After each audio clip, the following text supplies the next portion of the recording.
My name is Richard Tomlinson. I'm 81 years old, and the truth is, I never thought I'd still be around at this age. Not because I have any particular illness or death wish, but because it's a strange thing, outliving your usefulness in the eyes of the people you once raised, once loved with every ounce of your being. There comes a moment, quiet and sudden, when you realize the world has stopped seeing you and started looking through you, like a ghost in your own home. And yet I'm still here, living in the same modest house I bought with my late wife, Margaret, nearly 50 years ago, a little blue ranch-style place in Plainfield, Indiana, with creaky wooden floors, ivy creeping around the front porch, and a lawn can no longer mow myself. Margaret passed away 6 years ago this spring. Stroke? Quick? Unfairly quick. One moment she was humming "Fly Me to the Moon" in the kitchen while peeling apples for pie, and the next she was on the floor, her favorite apron stained with flour and something far more permanent. People tell you that time dulls grief, maybe for some. For me, it simply sharpens the edges in different places. The loneliness becomes more structured, less chaotic, but never truly gone. Margaret was the lighthouse in my world, the compass and the map. Her absence didn't just create silence. It carved out whole chambers of meaning from my days. Since she left, my life has followed a simple, small routine. I wake up early, usually before the sun, because that's when the house feels the most still. And I can almost pretend that she's still asleep in the bedroom. I brew coffee slowly, the way she did, 2 scoops, not 3, because she said I always made it too strong. I sit at the kitchen table and read yesterday's paper, because it's cheaper than a subscription, and because the news is rarely new, only recycled in more violent ways. I write in a little notebook sometimes. I jot down thoughts, lists of things to do, quotes from books I reread. Lately, the handwriting's grown shakier, though I still recognize it as mine. My son, David, lives 20 minutes away, though it might as well be across the ocean for how often I see him. He's 54 now, a vice president at a regional insurance firm, and always in a meeting, or on a business trip, or too tired to talk. We were never close, not really, and Margaret was the buffer between us. She understood him in a way I never did. I tried to be a father the way I thought a man should be, firm, consistent, quietly supportive. But maybe that wasn't enough, or maybe it was too much. It's hard to say when the person you raised becomes someone who looks at you more as a burden than a blessing. Then there's Zachary, my grandson, Zach. 17 years old, all angles and sarcasm, with earbuds seemingly welded into his skull and a permanent scowl etched between his eyebrows. When he was little, he used to call me Grampy, and we'd build cities from Legos and forts from couch cushions. He loved dinosaurs, and I knew all their names. I still remember the way his small hand would curl around my index finger as we crossed the street, like it was the most natural connection in the world. Those moments are photographs in my mind, framed in amber. But something changed, or rather, everything did. Somewhere between age 10 and now, Zach became a stranger. Maybe it was David's influence. Maybe the world taught him that old people are irrelevant, inconvenient, expired. Or maybe I failed to stay interesting, to stay needed. Whatever the reason, the boy who used to crawl into my lap now can't look me in the eye. The last time we were in the same room, he sat across from me at David's kitchen table, scrolling through his phone, headphones in, not acknowledging my presence for a full half hour. When I tried to talk to him, to ask about school or his friends, he muttered monosyllables. Then he stood, looked at me with his vacant, dismissive face, and said, "Why is he even here? He's like a walking corpse." I remember those exact words, walking corpse. They weren't shouted. They weren't even said with malice, just flat, like a fact. And then he left the room. I sat there, the air knocked out of me, unsure what hurt more, his words, or how naturally they had come. David didn't react. He didn't scold him or correct him. He just shrugged and poured himself another cup of coffee. "Teenagers," he said, as if that excused everything, as if watching your father being called a corpse didn't require acknowledgement. I drove home in silence that day. The roads were clear, the sky cloudy in that pale Midwestern way that makes everything feel like the inside of a photograph. I kept thinking, what am I doing wrong? Am I supposed to be more interesting? Funnier? Is it my fault that I remind them of death, of fragility, of something they can't control? But mostly I thought of Margaret and how she would have handled it. She would have spoken to Zach, gently but firmly. She had a way of piercing through noise without raising her voice. She would have said, "That man wiped your nose, kiddo. You don't get to talk to him like that." And Zach would have listened. Maybe. Since then, things have only grown colder. My calls to David go unanswered more often than not.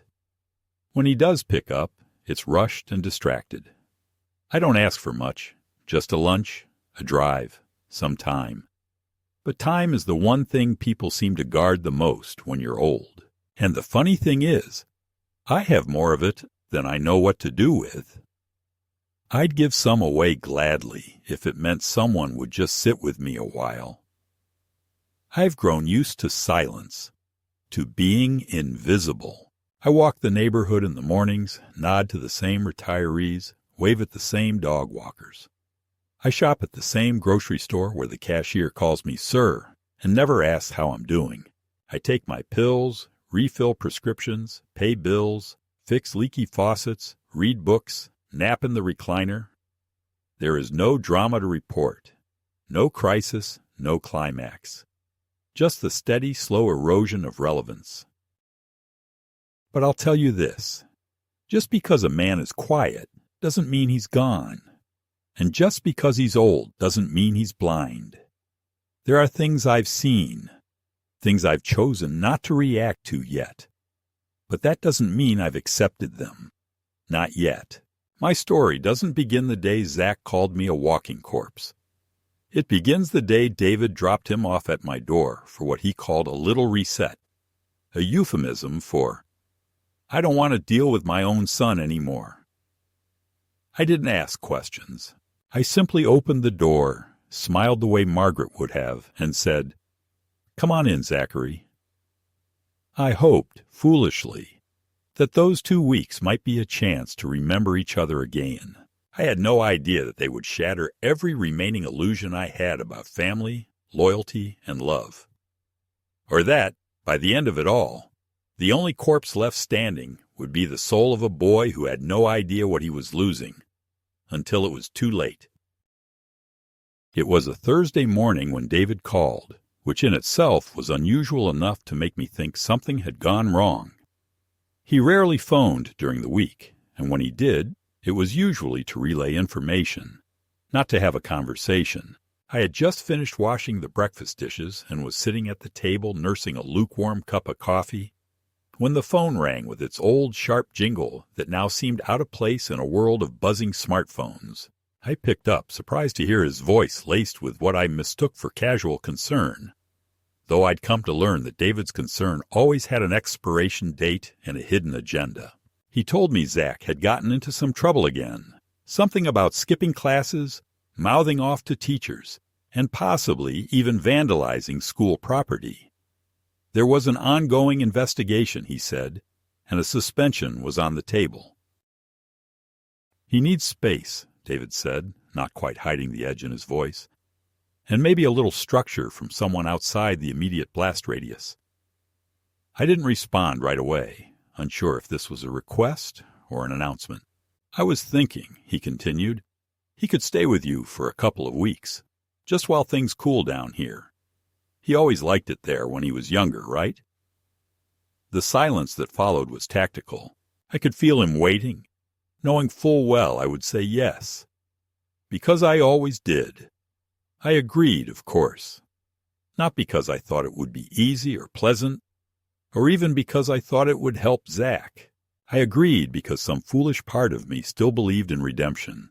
Not just his, but ours collectively. Father, son, grandson. I thought perhaps if he came into my space, where the walls still whispered Margaret's voice, where books still lined the shelves and the smell of old wood and soap lingered, something might reach him. I thought of showing him the backyard garden, the birds that still came to the feeder Margaret insisted on refilling, the dusty photo albums, the VHS tapes of birthdays and Christmas mornings. I wanted him to remember. I wanted him to look at me and see not a relic, but a man who had once carried him on his shoulders and taught him how to whistle. Zach arrived the next evening, dropped off like a package David didn't want to sign for.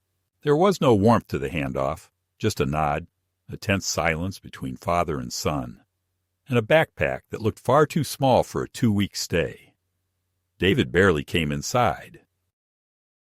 "Thanks, Dad," he said, clapping me on the shoulder like a business partner finalizing a deal. "Call me if he does anything crazy." And with that, he was gone.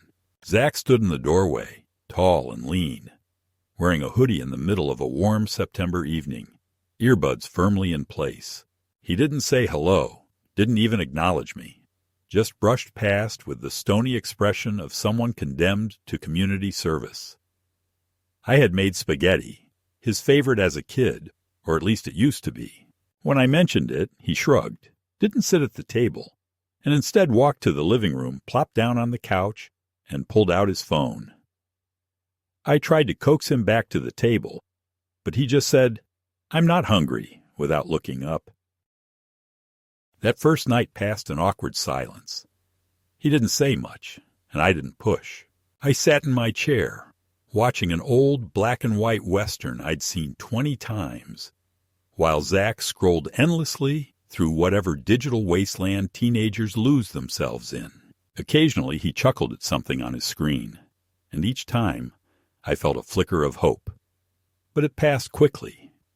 He didn't speak to me unless absolutely necessary, and even then it was a mumble, a grunt, a one-word sentence wrapped in disdain. I told myself it was just the first night. He was adjusting. Things would get better. But they didn't. The next morning I made pancakes, another childhood favorite, and placed them in front of him at the kitchen table. He stared at them like I'd served him roadkill. "You know I don't eat carbs, right?" he said, tone flat, expression unreadable. I tried to laugh it off, to offer alternatives, but he had already turned away. He spent most of the day in his room, Margaret's old sewing room that I had reluctantly converted into a guest bedroom, and emerged only to raid the fridge or use the bathroom. That evening, he asked for the Wi-Fi password and rolled his eyes when I said I didn't have one. "Jesus," he muttered, loud enough for me to hear. "It's like living in a nursing home." I did my best to be accommodating, to be open, even when the tension began to mount. I suggested we play cards like we used to, rummy, go fish, blackjack, but he declined every time. I offered to show him old family photo albums, and he replied, "Why would I want to see dead people?" I didn't respond. I couldn't. My throat tightened, and I busied myself with some chore I invented on the spot, unwilling to let him see the crack. Every night he stayed up late watching videos on his phone, the flickering light visible under the door. I heard him talking to friends, laughing sometimes, but never when I was in the room. He didn't once ask about Margaret. He didn't ask about school or family or me. I had become a ghost with a pantry. The real blow came one afternoon, 4 days into his stay. I was in the backyard trying to untangle the hose that had been coiled all wrong. I was struggling. It was one of those moments where age betrays you, where hands don't move the way they used to, and joints complain loudly with every twist. Zach was on the porch, speaking on the phone, not noticing I could hear him, or maybe he didn't care. "Yeah," he said, "I'm stuck at the crypt keeper's place. It's like living with a walking corpse. I swear it's so boring here.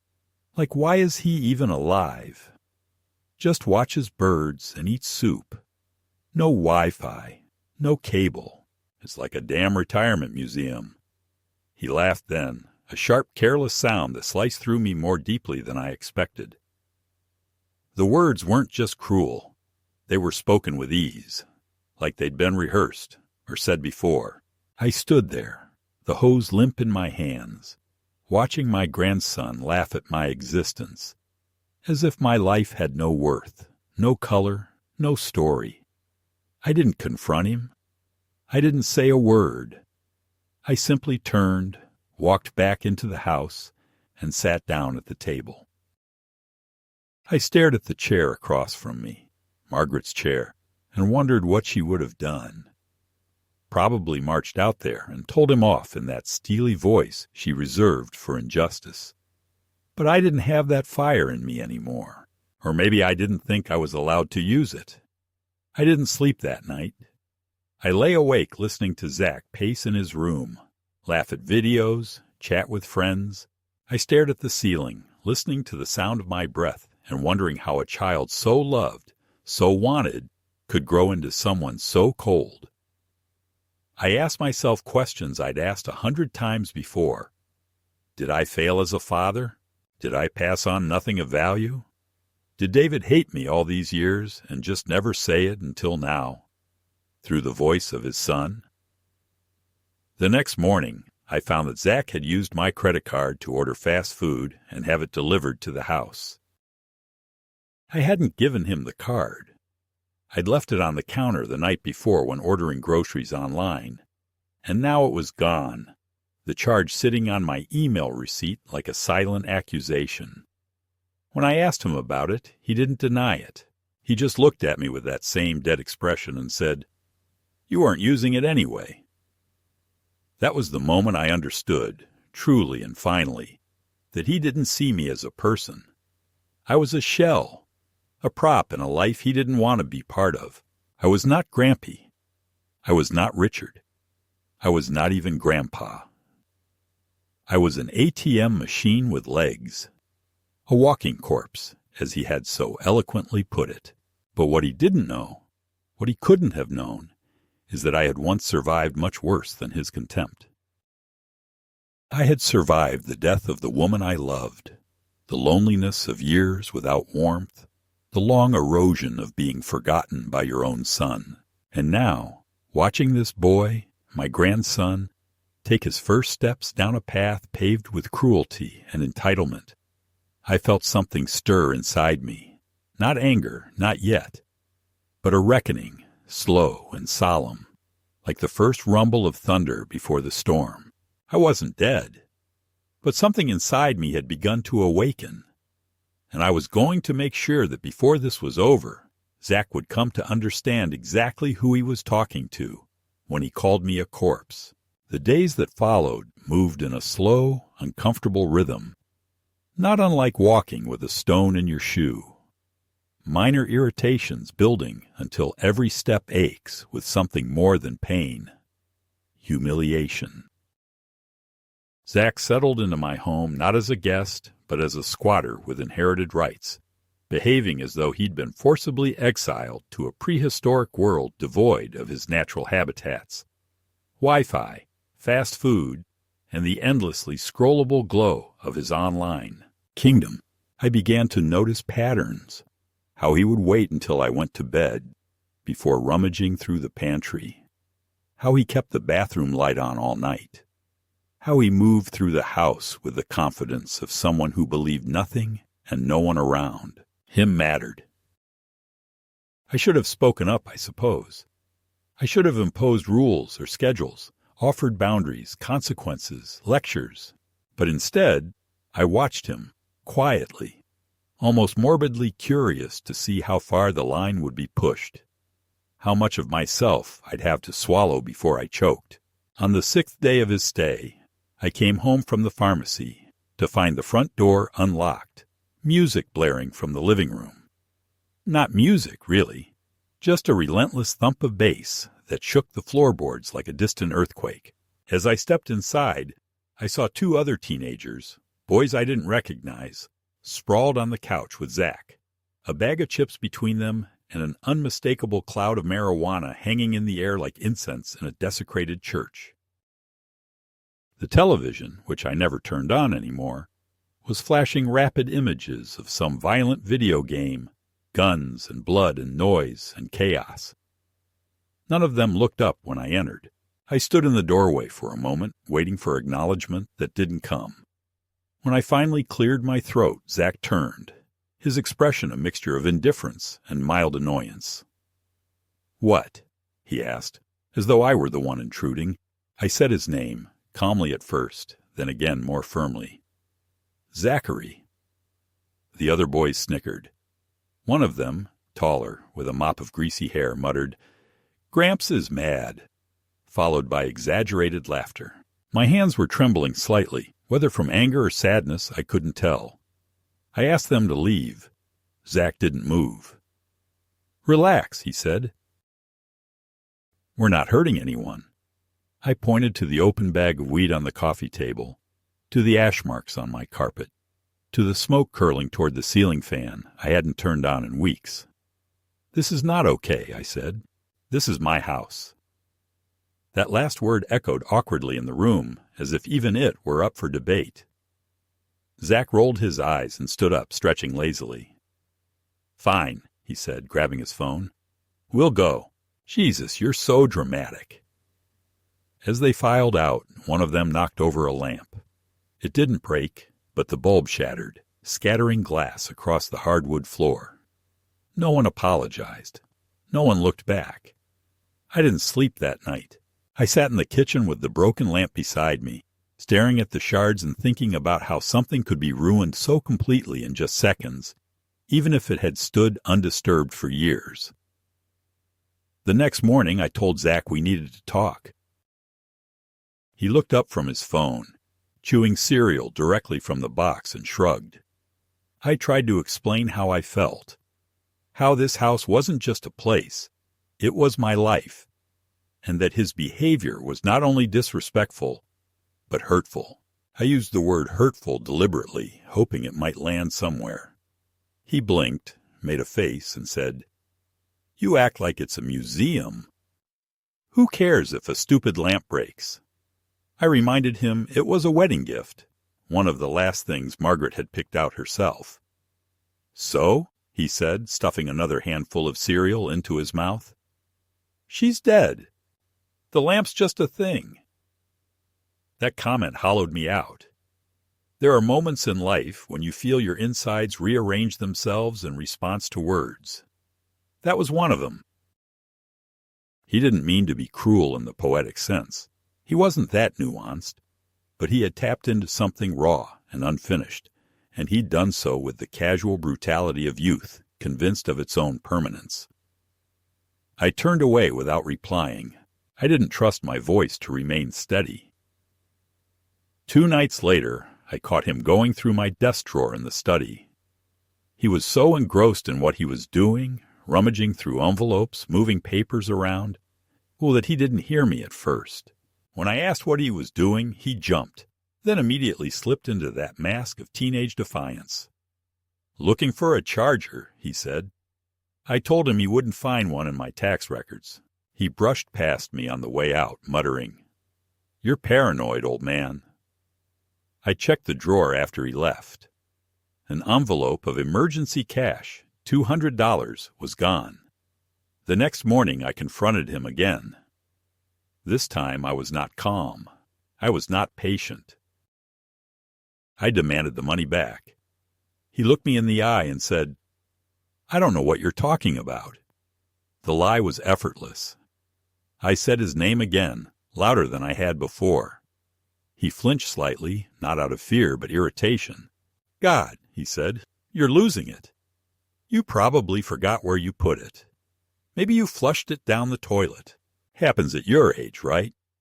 I had never raised a hand to a child in my life, And I didn't then, but something in me snapped, not in violence, but in the quiet withdrawal of tolerance. I saw in that moment that the boy in front of me didn't just not love me. He didn't respect me. He didn't recognize me. To him, I was a relic, a dying breed, a placeholder for his boredom and his contempt.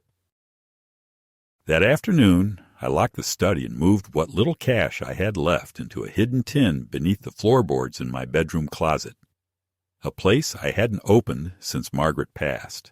I stared at her old slippers sitting there, untouched, and for the first time in months I cried.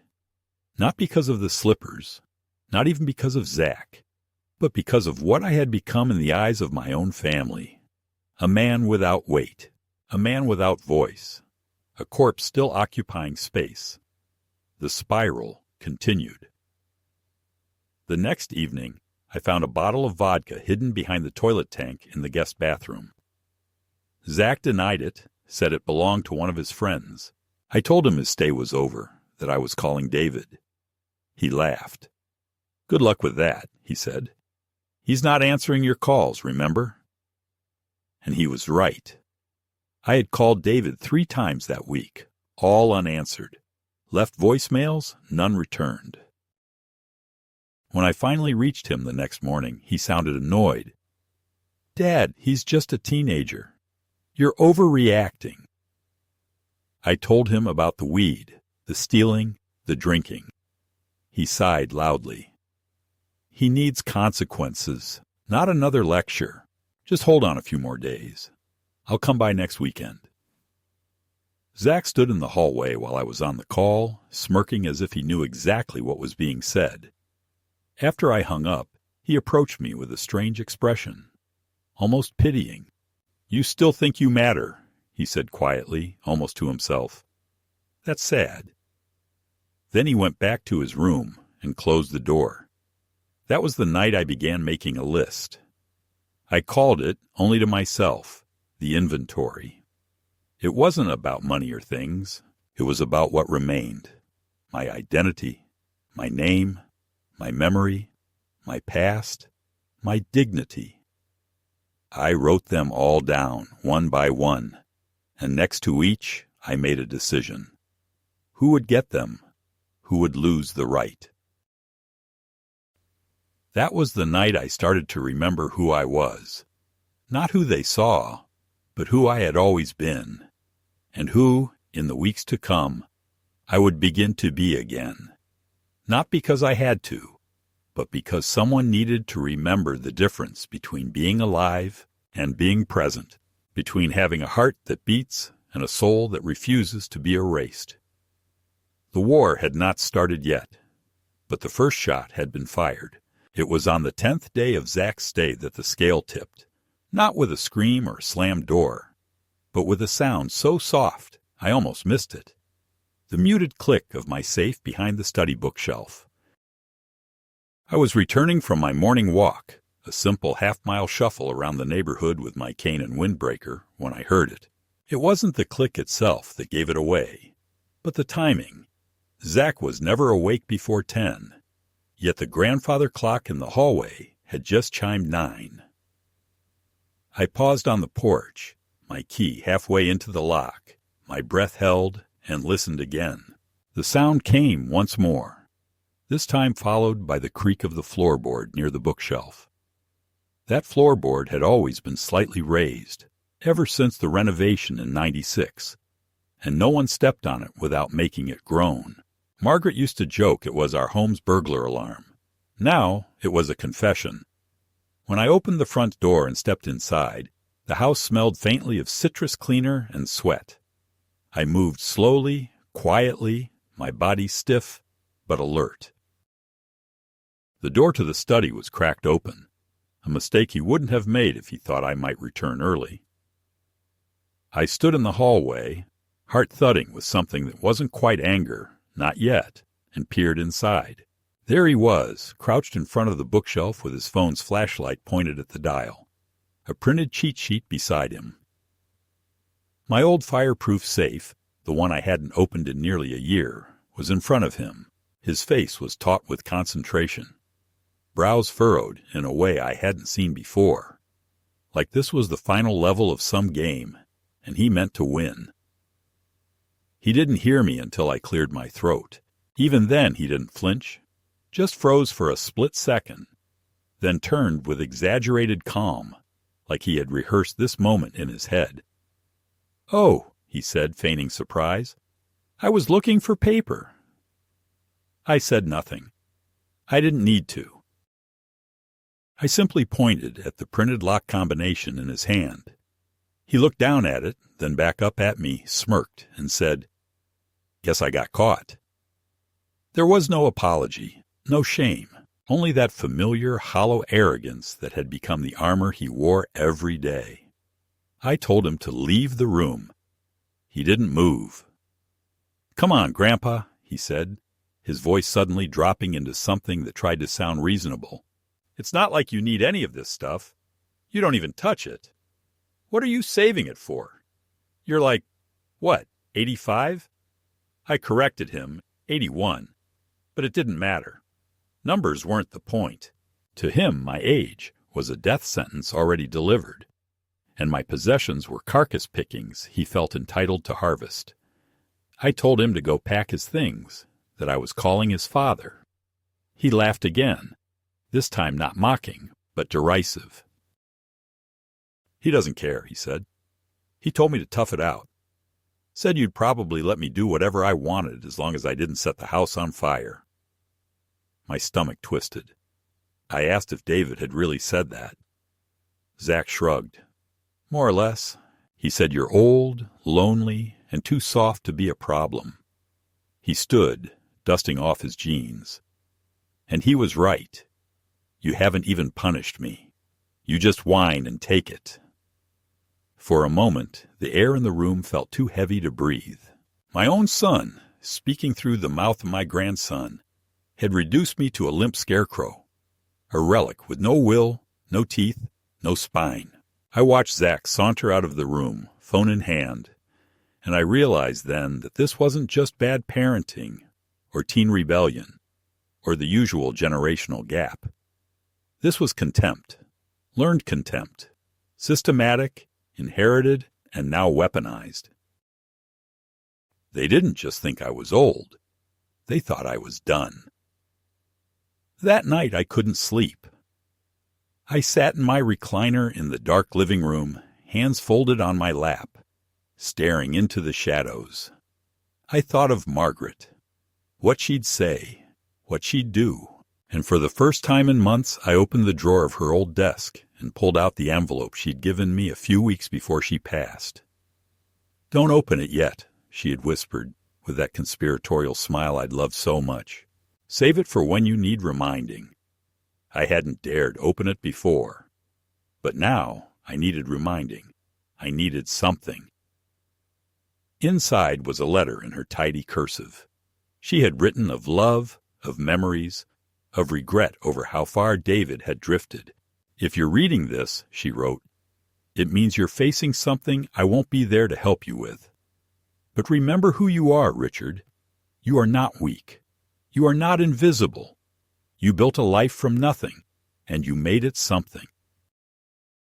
You carried a family even when they stopped noticing.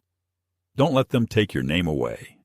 I wept then, not the shallow tears of daily frustrations, but the deep, guttural grief of someone remembering that they were once seen, that they mattered, that they still did. The next morning I made coffee, poured 2 mugs out of habit, then drank both. Zach didn't come down until noon. When he did, he had headphones on and was texting. I told him we needed to talk. He kept typing. I asked again. He looked up and said, "What now? Another speech?" I didn't yell. I didn't plead. I simply walked to the counter and pulled out the notarized envelope I had retrieved from the safe. He watched with vague disinterest. "This," I said, "is my will." That got his attention. His eyes narrowed. "Okay," he said cautiously. "I changed it last night," I continued. "Everything I have, This house, my savings, my accounts, it no longer goes to your father. It no longer goes to you." He blinked. "You're kidding." I shook my head. "It goes to the children's center where your grandmother volunteered for 20 years. Every penny." He stared at me for a long moment, the smirk slowly draining from his face. "Oh, why would you do that?" he asked, voice barely above a whisper. "Because I'm done being a background character in my own life," I replied. "Because you and your father have mistaken silence for senility and patience for weakness. You called me a walking corpse. But today, I buried what was left of the illusion that we were still a family." Zach didn't speak. He turned, walked to the staircase, and disappeared into the guest room. The door didn't slam. It closed with a soft finality. I didn't know what would happen next. But I knew, for the first time in a long time, I had done something not just to protect myself, but to remind them that I was still here. Not a relic, not a bank account, not a walking corpse, a man. And now, one with nothing left to lose. The day after I showed Zach the rewritten will, something changed in the air between us. Not reconciliation, not remorse, but a stillness that felt dangerous, like the moment before a wire snaps under tension. He said nothing to me that morning, didn't come down for breakfast, didn't make a sound from the guest room for hours. And when he finally emerged in the afternoon, his usual scowl had been replaced by something flatter, more calculating. He didn't mention the will, didn't ask questions, didn't lash out, and that, more than anything, unsettled me. Silence from Zach was never neutral. It meant he was planning something, or already had. I tried to carry on with my routine, watering the plants, folding laundry, dusting the picture frames along the hallway that still held Margaret's face in frozen, joyful moments. But I kept glancing over my shoulder, waiting for the next strike. It came that evening, not in the form of an outburst, but a phone call. A phone call I wasn't meant to overhear, yet did, purely by accident, as I walked past the open window near the side porch.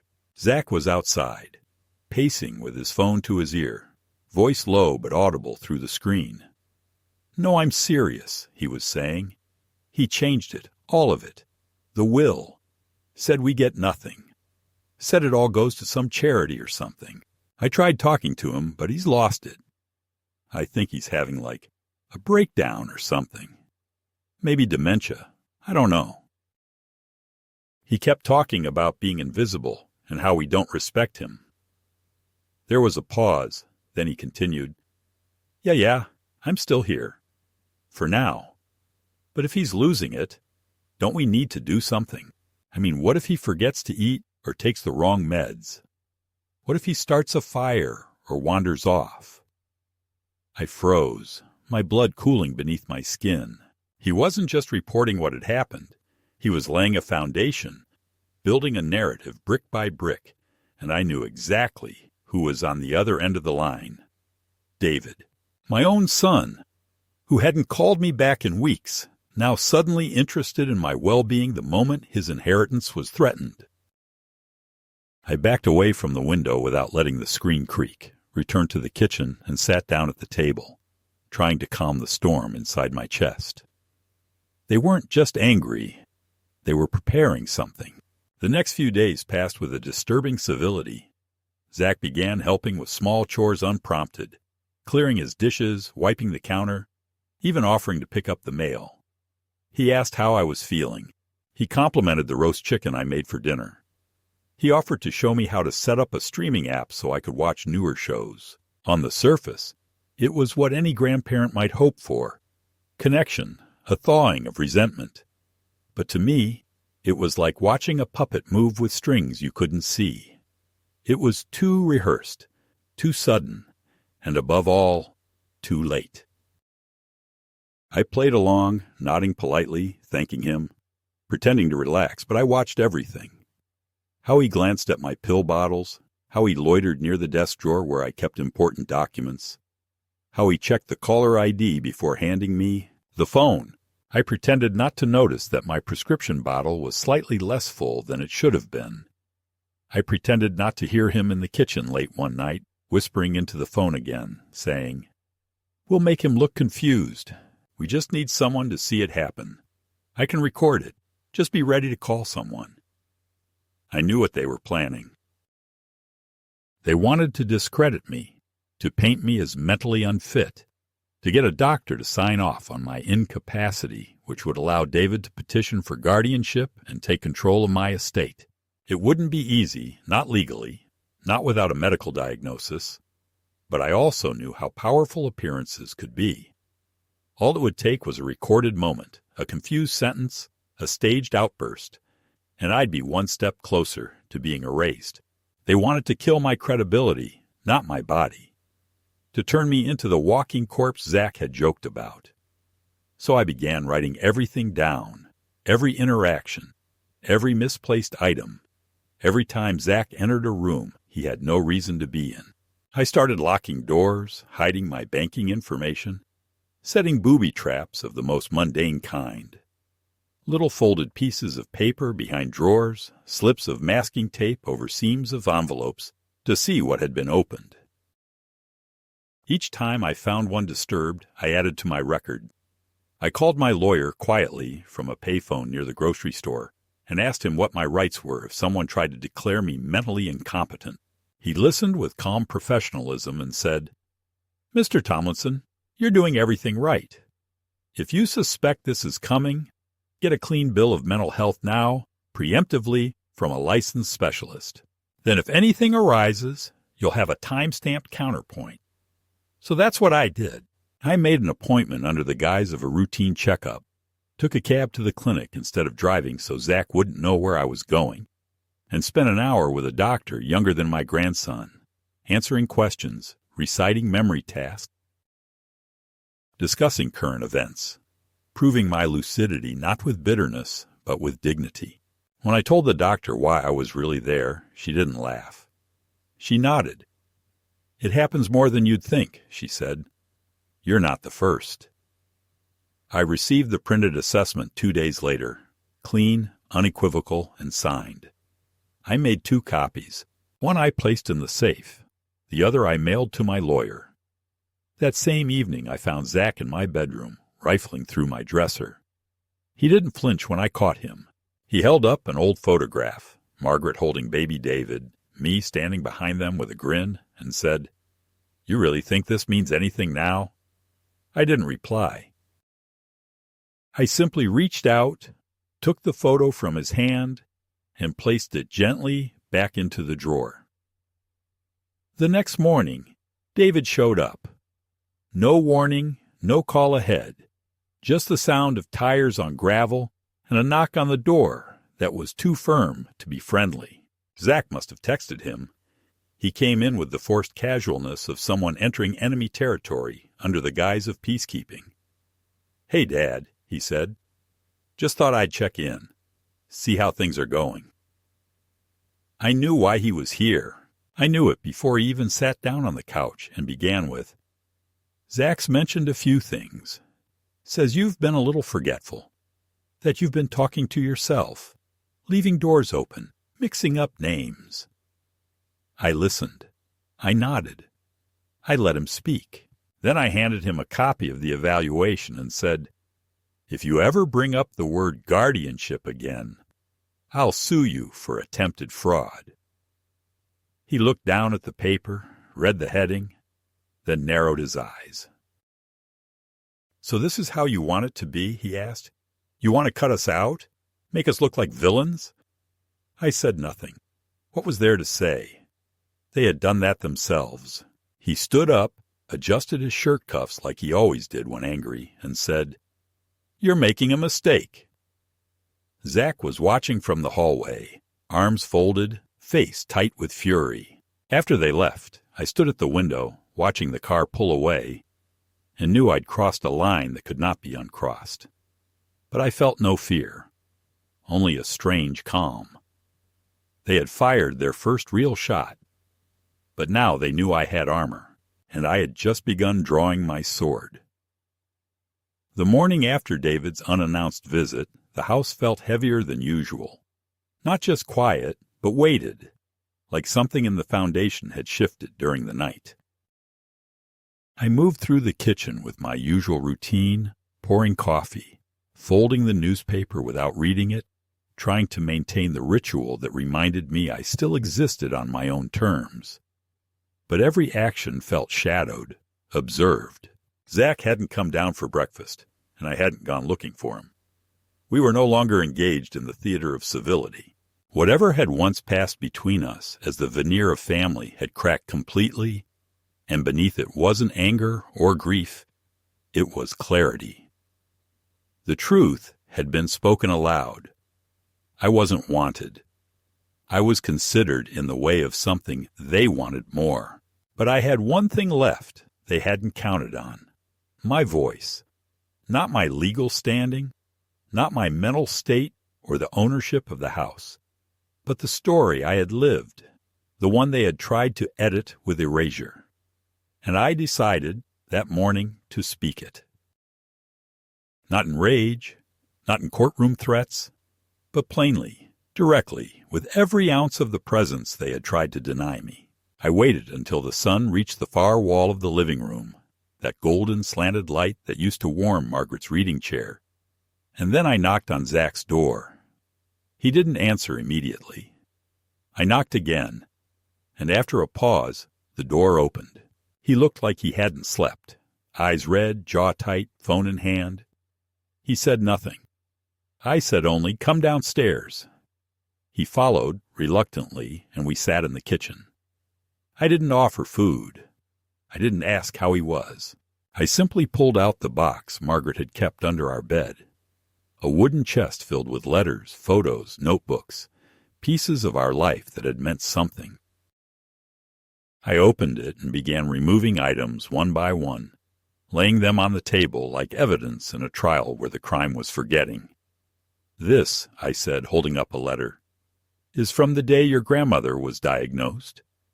She wrote it to herself, to stay strong, to stay sane. And she wrote that she hoped David would understand one day why I stayed home instead of taking that promotion, why I made myself small so she wouldn't have to feel smaller than the cancer." Zach looked away. I kept going. "This photo," I continued, "is the day you were born. You were crying. Your father didn't know how to hold you, but I did. I had done it once before. I held you until you stopped crying, and you looked at me like you knew me." I laid it beside the letter. I pulled out a school drawing, a crayon mess of colors that spelled out, "Grampy is my best friend," and placed it in front of him. "You gave me this when you were 5. You don't remember it now, but I kept it, because you meant it, and because I did too." Zach still hadn't spoken. I looked at him and said, "You want to know why I changed the will? It wasn't out of spite. It was because I realized what had already died in this family wasn't me. It was compassion. It was memory. It was the part of love that requires effort, not convenience. I kept hoping you'd come back to yourself. But what I see now is that you were never taught to honor what came before you. You were taught to extract from it." He started to speak then, finally, but I held up a hand. "Number. You're going to listen, because if you leave this house today and forget everything else, I need you to hear this. You called me a walking corpse. You said it like a joke. But let me tell you what real death looks like. It's forgetting the people who raised you. It's mocking the sacrifices you didn't even notice. It's looking into the eyes of someone who fed you, clothed you, loved you, and seeing nothing. That's death, Zachary, and it already lives in you." He flinched then, not physically, but inwardly. I saw it, a soft crack in the armor. I stood, walked to the sink, and poured the remaining coffee down the drain. "You don't have to become your father," I said, not looking back at him. "But you will, if you don't start choosing differently, If you think being clever, being in control, being cold is strength, then you'll wake up one day and realize you've built a life no one wants to stay in, just like he did. And by the time you see it, it'll be too late. There was a long silence, broken only by the ticking of the clock above the fridge. Then Zach said quietly, "You don't understand. I didn't mean—" But I turned, calm but resolute. "You didn't mean to get caught," I said, "but you meant every word. And even now I can see it. You're not sorry. You're confused. You're afraid. But you're not sorry. And that's the only thing I can't fix for you." I handed him an envelope. Inside was a bus ticket, one way, out of my house, out of the war he helped start. He looked at it, stunned, and I said, "You have 1 week. I expect you gone by then." He left the table without another word, went upstairs and slammed the door. I heard things being moved, maybe packed, maybe just thrown in frustration. But I didn't follow. I didn't intervene. I sat at the table, surrounded by fragments of a life I had spent decades building. And I realized the most powerful thing I had left was not revenge or control. It was the ability to say, "Enough." And I had finally said it. The day Zach left, the weather was still and gray, the kind of overcast that makes shadows dissolve into the air and time feels suspended. He didn't say goodbye. I didn't ask him to. The suitcase he dragged down the steps bumped against each stair like punctuation in a sentence neither of us wanted to finish. He passed through the front door without looking back, his phone in one hand, earbuds in, a jacket too light for the breeze that had begun to pick up. I stood in the kitchen, not watching him go, but listening for the absence of his presence, the way the floorboards no longer creaked with his impatience, the way the hallway no longer carried the stifled sound of laughter from a screen or a whispered scheme over the phone. The silence that filled the house was not comforting, but clean. Empty, yes, but finally mine again. In the days that followed, I didn't tell anyone he had gone. Not David, not the neighbors, not the church ladies who occasionally called to check in with veiled curiosity and unsolicited advice. I simply returned to my routine, piece by piece, stitch by stitch, like repairing a frayed garment, not to make it new, but to keep it from unraveling. I brought out Margaret's tea set from storage and began using it again, not for guests but for myself. A quiet declaration that the memory of her had not been evicted by the carelessness of a teenager who hadn't yet earned the weight of consequence. I returned to my walks. I returned to the books I'd been meaning to finish. I returned in some way to myself. David didn't call for weeks, which didn't surprise me. When he finally did, his voice was stiff, rehearsed, as if he'd prepared for a confrontation that never came. "Zach said he's back at school," he offered, as though that counted for something. I said nothing. He paused, then added, "He didn't tell me much. Just that things didn't work out. That he, needed to go." I could hear the question he wanted to ask but couldn't form, so I helped him. "I asked him to leave," I said plainly. He crossed a line I couldn't let stand. David didn't argue. For once he seemed to understand, or at least understand that further protest would only expose his complicity. He didn't ask about the will. I think he already knew.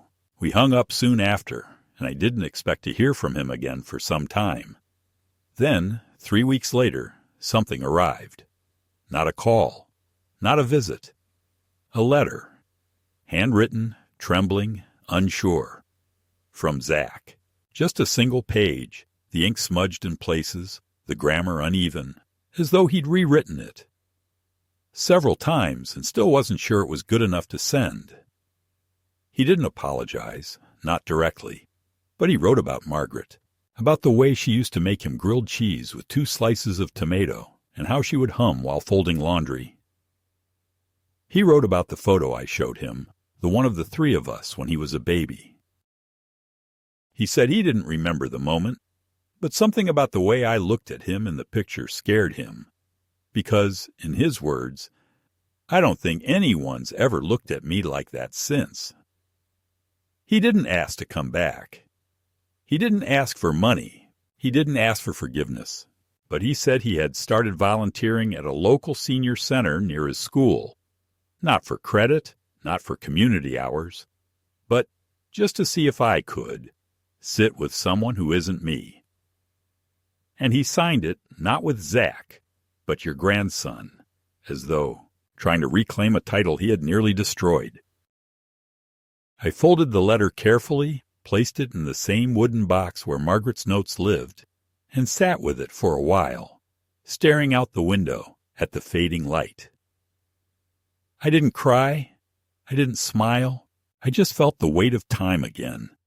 But this time, not as a burden, but as proof that I was still capable of being affected, of being heard, of mattering. I don't know what will become of Zach. I don't know if that letter marks a turning point or just a temporary flicker of self-awareness before he returns to the gravity of his father's influence. But I do know this. I didn't write him back. Not yet, because sometimes silence is not punishment. It's a waiting space, a test, a quiet stretch of road where a boy must walk alone before he can truly arrive anywhere worth staying. And as for me, I have not become a walking corpse. I am flesh and memory and voice and fire not yet burned out. I walk this house not as a ghost, but as its last rightful guardian. And if they ever come again to take what was never theirs to begin with, they'll find the doors locked, the lights on, and the man inside very much alive.